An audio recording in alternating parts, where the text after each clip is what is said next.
Medis ini menuntut jasa medik 9 bulan yang belum dibayarkan. Tidak transparannya jasa medik serta tidak jelasnya honor jasa steril dan penentuan tarif alat medis.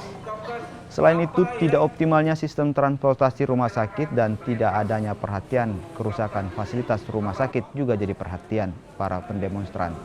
Tuntutan para tenaga medis ini sebelumnya telah disampaikan ke pemerintah Kabupaten Sorong.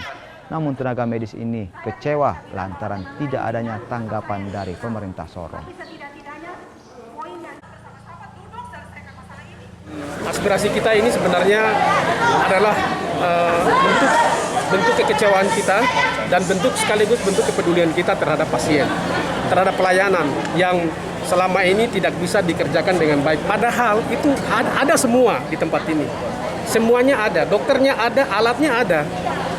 Dan selama beliau naik selama 2 tahun itu tidak dikerjakan. Contohnya ya, ada spesialis patologi anatomi, ada spesialis jantung atau spesialis yang lain seperti spesialis radiologi dan lain. Ada alat mamografi, ada alat hemodialisa cuci darah, kemudian alat ultrasound darah, infertilitas untuk inseminasi, terus kemudian alat-alat yang lain juga banyak tapi tidak bisa dikerjakan. Beliau selama minggu